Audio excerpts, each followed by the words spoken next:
ભારત સરકાર દ્વારા district hub four empowerment of woman અંતર્ગત 2/9/2025 થી 12/9/2025 સુધી 10 દિવસ વિશેષ જાગૃતિ અભિયાન અંતર્ગત જિલ્લા પોલીસ અધિક્ષક ચિંતન તેરૈયા સાહેબ તેમજ જિલ્લા મહિલા બાળ અધિકારી આઈ મંસૂરી સરના માર્ગદર્શન હેઠળ બોટાદમાં વિમલભાઈ કાળથિયાના કારખાની રત્ન કલાકાર બહેનોની ઘરેલુ હિંસા અધિનિયમ 2005 અંતર્ગત જાગૃતિ કાર્યક્રમનું આયોજન કારખાનાના માલિક વિમલભાઈ કડથિયાના પ્રેરક ઉપસ્થિતિમાં કરાયું હતું, જેમાં બોટાદ મહિલા પોલીસ સ્ટેશનના પીએસઆઈ એસએન મકવાણા સાહેબ દ્વારા પોક્સો એક્ટ તેમજ આઈયુસીએડબલ્યુની કામગીરી તેમજ દરેક બહેનો સ્વનિર્ભર બની બાળકોની વિશેષ કાળજી લઈ ઉચ્ચતર અભ્યાસ કરાવે તેવી શુભેચ્છા પાઠવી હતી.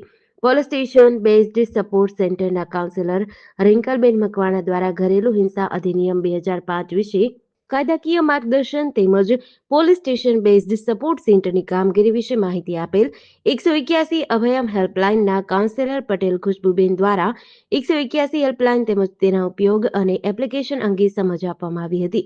ડીએચઈડબલ્યુના નીતાબેન ભેડા દ્વારા જિલ્લા મહિલા બાળ અધિકારીની કચેરી દ્વારા ચાલતી વહાલી દીકરી વિધવા સહાય મહિલા સ્વાવલંબન વગેરે યોજના વિશે વિગતવાર માહિતી આપી હતી. સખી વન સ્ટોપ સેન્ટરના મીનાબેન દ્વારા આશ્રય તેમજ સખી વન સ્ટોપ સેન્ટરની કામગીરી અંગે માહિતી આપવામાં આવી હતી.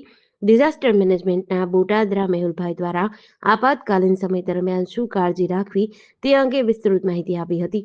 ડીએચઈડબલ્યુના જેન્ડર સ્પેશિયાલિસ્ટ વિજાભાઈ દ્વારા આભાર વિધિ કરવામાં આવી હતી.